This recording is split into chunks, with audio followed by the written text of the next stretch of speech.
Would you rather? It's a question. It's a fun game. And today we're looking at that type of question for a would you rather of Tyler O'Neill's future or Matt Holliday's career. Matt Holliday, one of the best left fielders in the Cardinals history, versus Tyler O'Neill, who might become one of the best left fielders in Cardinal history. We're talking about that and breaking down the question, would you rather, on today's episode of Locked On Cardinals. You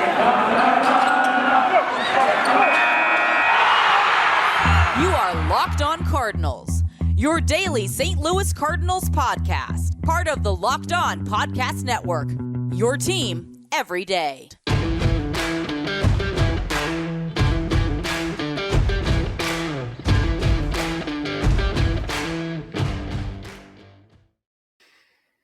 Hello and welcome into Locked On Cardinals for Thursday, January the 20th of 2022. I am Lucas Smith, host of the show at LJ Fastball on Twitter. Whether you're watching on YouTube or you're listening on your favorite podcasting platform, thanks for tuning in today to the show. We have a fun show for you today. It's a would you rather type question. We did a what if a couple weeks ago, I guess a month ago at this point, 3 or 4 weeks ago, talking about what if playoff expansion had happened last season. And now we're talking about would you rather. It was a question posed by Jeff Carr, host of Locked On Reds, that I thought was interesting that we're going to run with. It's a question of a would you rather between Tyler O'Neill's future career and Matt Holliday's career already. It's very fascinating. I think sometimes we, at least I do, forget about how good Matt Holliday was, especially in the early parts of his Cardinal career. We talk about Matt Holliday a lot in the context of, well, he's one of the players that the Cardinals got from Colorado and that he performed with St. Louis, proving that people can indeed hit outside of Coors Field. He's with the likes of Nolan Arenado, who proved that he can do it, as well as Larry Walker back in the 2004 season, especially helping the Cardinals to a National League pennant that year. So that's the context Matt Holliday has talked about a lot in, not necessarily after that. Yes, he was a big part of the 2011 lineup as well. 3-4-5, deadly part of the lineup with him, Lance Berkman, and the machine, Albert Pujols. So Matt Holliday was on a World Series championship team with the Cardinals in 2011, obviously a big part of some Rockies playoff teams. He had a wonderful career. So we're going to start looking at his career as it already stands out, because this would you rather is fascinating because you're thinking of a projection of a career versus a career that already happened. So it's thought-provoking. I don't think there's a right or wrong answer specifically in this one, but we're going to start with a Matt Holliday perspective of it, because Matt Holliday had a fantastic career. His overall career numbers at the end of the day, last season was in 2018. He was a 44.5 WAR, a win above replacement player, according to Baseball Reference. He had a 299 batting average, so just below the 300 clip. On base at 379. He slugged 510, had an OPS of 889, and an OPS plus of 132. He slugged 316 home runs across his career, spanning from 2004 to 2018. So very impressive. This is somebody who was a second-place runner-up MVP in 2007 when he led the league in hits, doubles, RBI, batting average, and total bases. His best career year overall was in 2007. Fast forward 3 seasons, and he's with the Cardinals in 2010. Let's take a look at his dominant stretch with St. Louis. Okay, that's 2010. He also had a dominant stretch in 2009. But from 2010 to 2015, his dominant stretches as a Cardinal. Okay, he played over 124 games in each season that I'm talking about, except for 2015. But from 2010 to 2015, as a St. Louis Cardinal, he hit 294, had an on base of 384, slugged 490, an OPS of 873, and an OPS plus of 140. Again, OPS plus, the average for that, the baseline is 100. Anything above 100 is above average. Below 100 is below average. So Matt Holliday then was above average by plenty with the 140. He had 499 RBIs across those 6 seasons and 123 home runs. On average per season, he was hitting 20 home runs, driving in 83. And again, the batting average at 294, slugging 490. Very impressive overall for his Cardinal career, including 2016 and 17, as well as the last part of 2009. He played 8 years for the St. Louis Cardinals, 156 home runs as a St. Louis Cardinal, 293 the batting average, 494 the slugging, OPS plus of 138. Phenomenal. Just absolutely phenomenal career with the St. Louis Cardinals. The Cardinals got him again in 2009. In 2009, in just 63 games with the Cardinals, was tremendous. He had 353, slugged 604, an OPS of 1,023. He had 13 home runs. Get this, he hit 11 home runs in 93 games for Oakland in 2009. And then in 63 games with the Cardinals, he hit 13 home runs and drove in 55. Again, hit 353, was just absolutely phenomenal that season. He was a four-time All-Star with the Cardinals, 10, 11, 12, as well as 15. 2015, he was injured for most of the year, so only hit 4 home runs that year, but only played in 73 games. Limited playing time due to injury and lack of performance in 110 games. I think we all remember that emotional home run that Matt Holliday hit against the Pittsburgh Pirates in what everybody thought was going to be his last game, his last at-bat as a Cardinal. His contract was emotional. So Matt Holliday, I think, at least from my perspective, gets forgotten about of just how good he really was as a Cardinal. And obviously his entire career, 1,900 plus games, 300 plus home runs. I already mentioned those. So just a phenomenal career for Matt Holliday. I think he gets forgotten. I really do. Yes, his average was in the 300s, upper 300 with Colorado early in his career. That dipped a little bit outside of Colorado. He hit 319 for Colorado. 293, as I said, for the Cardinals. Oakland that one year, he hit 286. And in New York, when he was 37 in 2017, and 105 games, he hit just 231. But I think what also is impressive about Matt Holliday is that in his last season, he played just 25 games in 2018.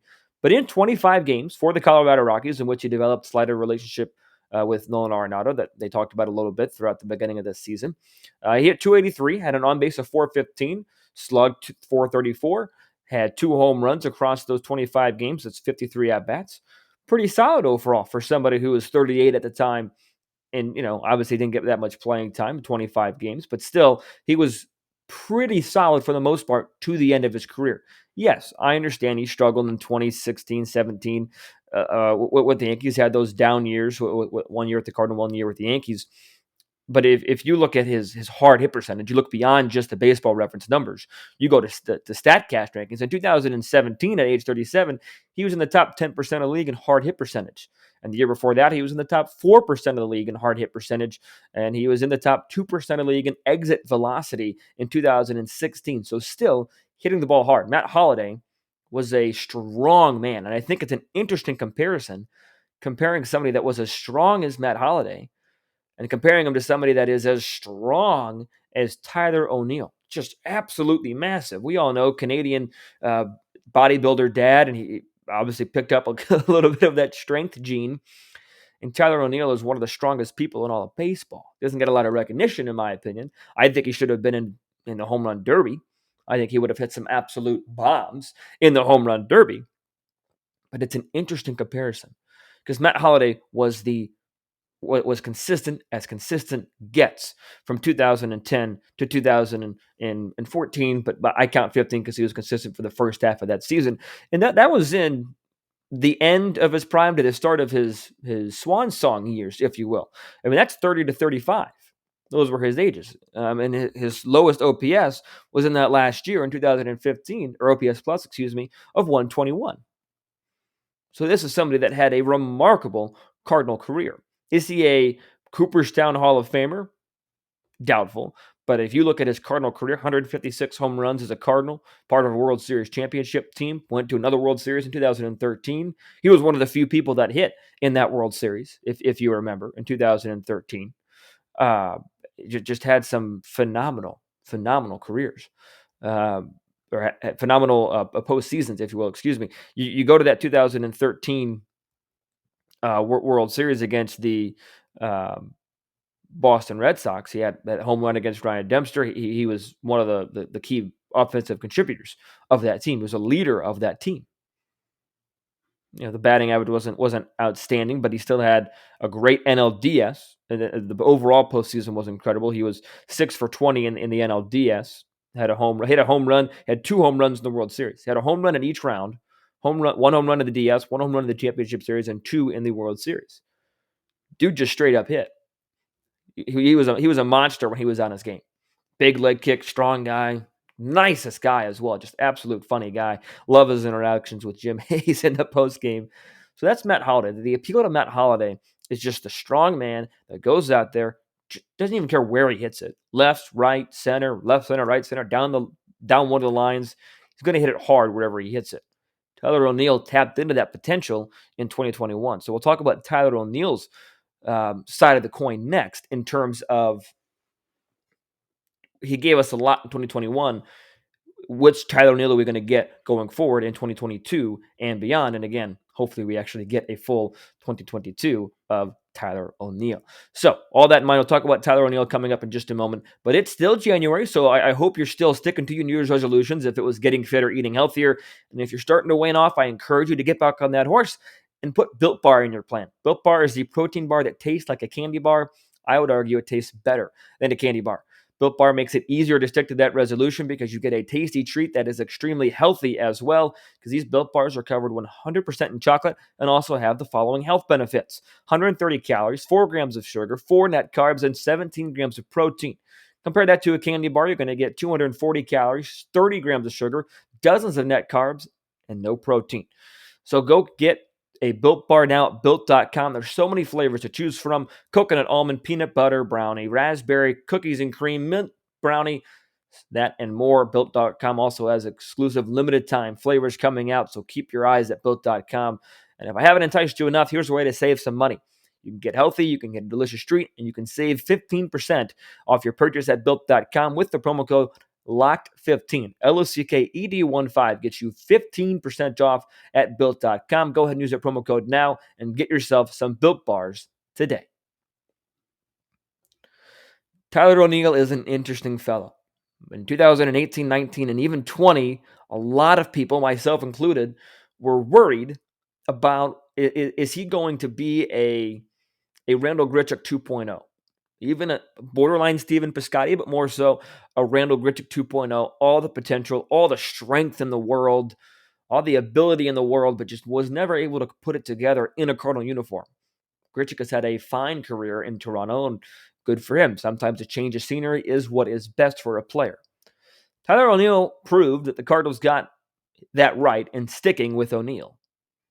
They proved that Tyler O'Neill is the guy, because in 2021, he was top 10 in the MVP, had a Gold Glove, 286 the batting average, 352 the on base, 560 the slugging. That's right, 560 for an OPS plus of 912, 150 the OPS plus, had 34 home runs, 80 runs driven in, throw in 26 doubles, and throw in 15 steals as well. He is the complete package.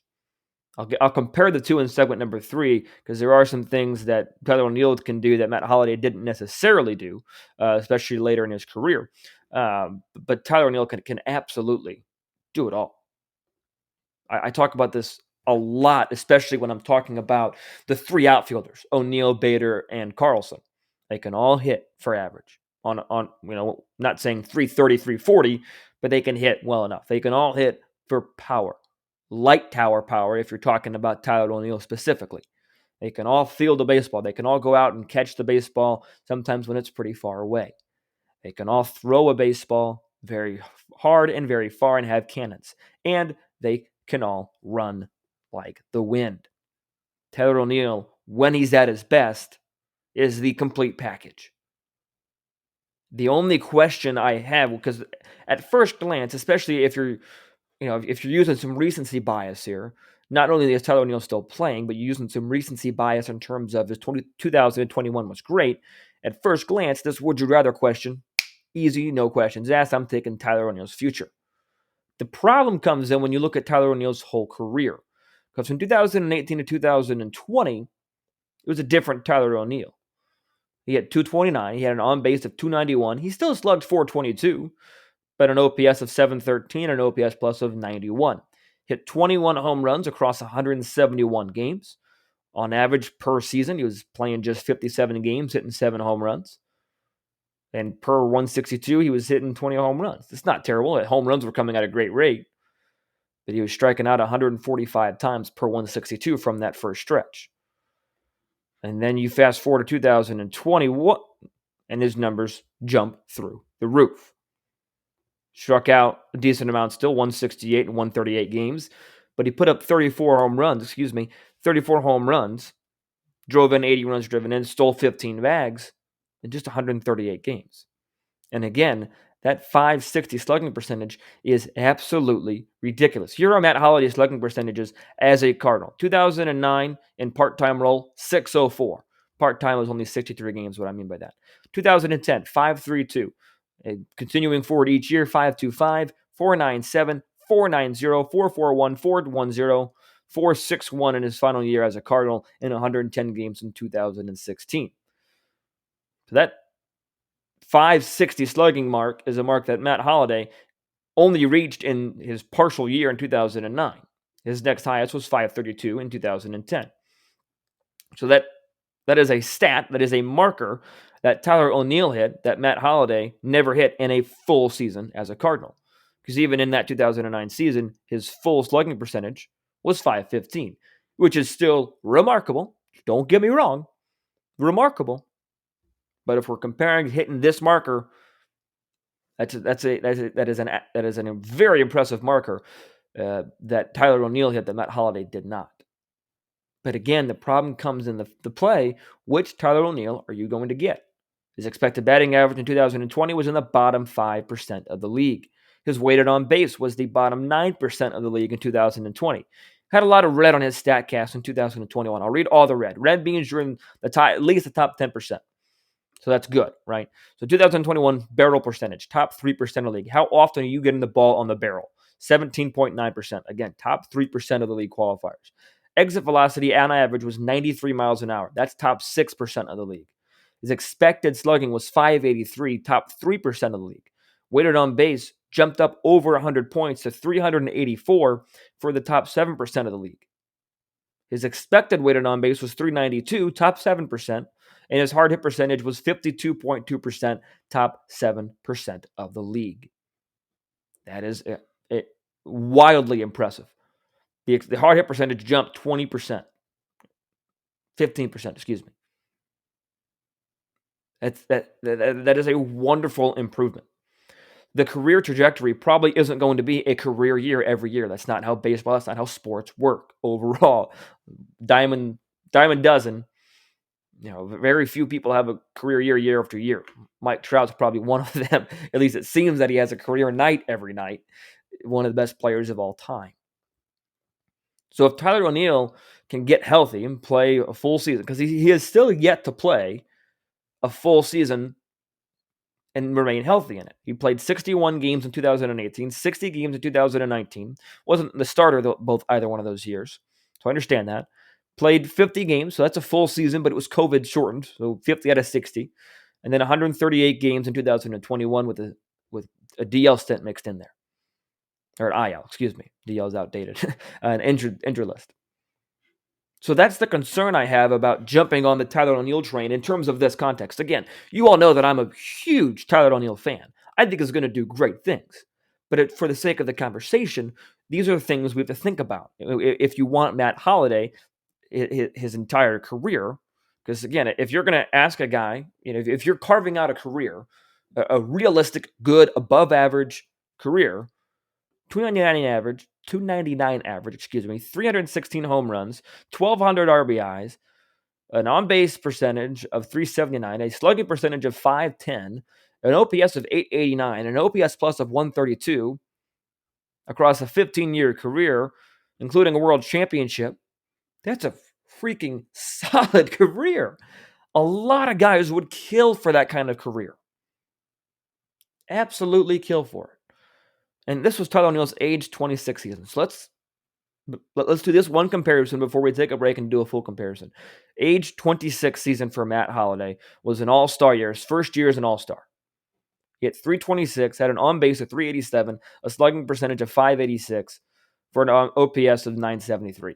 Again, that slugging percentage of .586 is obviously higher than the slugging percentage of .560. But when I was talking about that earlier, the clarification was that was a mark Tyler O'Neill hit with the Cardinals that Matt Holliday never hit with the Cardinals, okay? So again, Matt Holliday slash line in 2006, his 26th season, .326, .387, .586, OPS of .973, OPS plus .137. At 34 home runs, 114 runs driven in, 45 doubles, 196 hits overall, walked 47 times, struck out 110. And that was all across 155 games. 155. Only missed 7 games. Tyler O'Neill across 138 games, obviously. Home runs are the same, 34 and 34. Matt Holliday had more doubles, 45 to 26. Higher batting average, 286 was O'Neill's and 326 was Holliday's. On base for Holliday, 387, 352 for O'Neill, so Holliday had it higher there, higher slugging, and therefore, obviously, a higher OPS was 912 for O'Neill and 973. Pretty close, especially when you get to the 900 range. OPS plus for Holliday that year was 970 or was 137, and O'Neill's OPS plus was 150. So a higher OPS plus for O'Neill. But most of the categories do go to Matt Holliday in terms of the age 26 season. There is the fact that he did play home games in Colorado that could have aided those numbers. For the sake of comparison, when you're looking at this time in their careers at this aged season, Matt Holliday had the better overall season. It's hard to compete with 34 home runs, 114 RBI, an OPS plus of 137, and OPS near 1,000. Hard to compete with that. He was an all-star. He's 15th in the MVP, Silver Slugger that year. That's also something Matt Holliday has that Tyler O'Neill does not. Matt Holliday won the Silver Slugger in 06, 07, 08, 09. So he has 4 Silver Slugger awards. Tyler O'Neill yet to win a Silver Slugger award. So that's just a preview of the comparison. We'll finish up the show comparing them overall, and I'll give my answer to the question. Would you rather Tyler O'Neill's future career be at an unknown versus Matt Holliday's current career? So all that coming up here in just a moment. But first, we all want to win some money, and I want to tell you a way how, and that's at betonline.ag. BetOnline would like to wish everybody a happy new year, and they are the number one spot for the best sports wagering action for 2022. New year, new updated desktop and mobile website, so be sure to sign up today and receive a 50% welcome bonus on your first deposit. Just use a promo code LOCKEDON, LOCKEDON, to get started for 50% welcome bonus. Whether it's football as the playoffs are ramping up, basketball, hockey, boxing, UFC, or your favorite Vegas casino games, don't wait to take advantage of all the amazing offers available for 2022. BetOnline is the fastest and easiest way to wager on all your favorite sports. BetOnline is where the game starts. Matt Holliday versus Tyler O'Neill. Matt Holliday, already one of the best left fielders the Cardinals have ever seen, especially when you look at his Cardinal-only numbers. Tyler O'Neill, one of the best young outfielders in baseball. A part of, in my opinion, the top, what could be the top outfield in all of baseball when all three are healthy and all three are playing at the level of which they can play. This would you rather is fascinating. I loved this question posed by Jeff Carr of Locked On Reds. Loved it. Because it's two guys that have a lot of similarities. Left field, Cardinals, likable guys, strong guys, imposing threats at the plate. It's a fascinating question. There are a couple of things, in my opinion, that separate Tyler O'Neill's future from Matt Holliday. One is the defense. Matt Holliday was not a bad defender. We all remember him throwing out Mike Napoli in the 2011 World Series. But Matt Holliday never won a Gold Glove. He was never regarded as one of the best defensive left fielders in all of baseball, as Tyler O'Neill is regarded as one of the best left fielders in all of baseball. The other thing is the speed, the stolen base threat. Yeah, for Tyler O'Neill, he had 15 stolen bases in 2021. Matt Holliday, albeit stole some bags early in his career. His highest was 2008. He had 28 steals. He was 28 for 30. It's an impressive mark.